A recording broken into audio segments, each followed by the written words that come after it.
I'm James. I'm Jason. And we are the Roosevelts. And we're from Nashville now, but we are formed in Austin, Texas. Everybody knows how this story goes. Love can mend you and make you whole, make you feel like you're in control. I learned how to play piano at a young age and guitar, and then was in a bunch of different bands in high school and junior high, and throughout college, and then it just kind of turned into, it was something that I always did. It was never I want to go out and write songs. It was just kind of I'm having these thoughts, let me write them down and then put music to it and see what happens. I grew up in a musical family. My dad played guitar and we listened to a lot of music, and that was a big part of my upbringing, but I think it never dawned on me as a career choice until after college. But we were writing songs, and I think it was just our community. The people around were saying, this stuff is really good, you should keep doing it. And we saw it working in the faces of fans that were coming to shows. People were singing it back, and we were connecting, and I think that connection started to feel addictive, and we had to keep doing it. My favorite part of the songwriting process is when it all starts to come together. You have a bunch of ideas that you've either been working on for a while, or someone else pitches, or something happened today at the grocery store, and it inspires you to write something. But once it all kind of comes together and it starts clicking and pieces fit, it's kind of like a puzzle. And once that really comes together, I think that's when you get that feeling of like, yeah, there's something here. That's the fun part. I think that feeling comes from feeling like you actually said what you intended to say.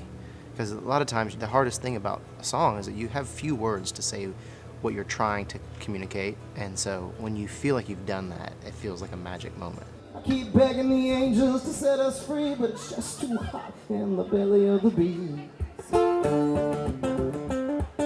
Advice that we get a lot, and it's not necessarily for one particular person, but is to just stay true to yourself. It could be pretty easy to sell out or to start writing another way just because that's popular at the moment, or it's like, oh, I need a song like so-and-so, and start writing that just for the sake of having that, or just kind of following trends. So we get kind of caught up of like, oh, should we, for this next record, do we need to write more this direction, or should we have this look, or should we try this? And it always comes back to just stay true to yourself and who you are, and that, that'll get you there.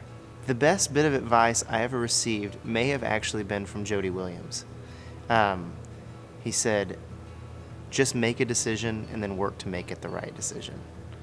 And in this business, there's a lot of question marks. There's a lot of, should I do this or should I do that? And there's really no predetermined path. There's no puzzle that has been done before the same way as yours is going to play out. And you can get really hung up in this business on trying to make the right decision all the time to where you never make a decision. So I remember meeting with Jody and him saying that, and we both kind of walked away and we're like, all right, it's time to just do stuff. Just make some choices. And then you work and you make it the right choice.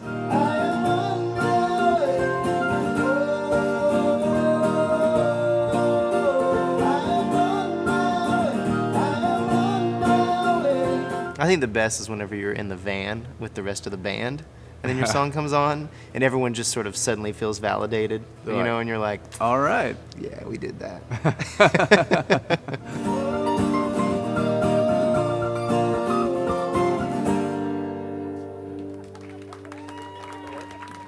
Thank you.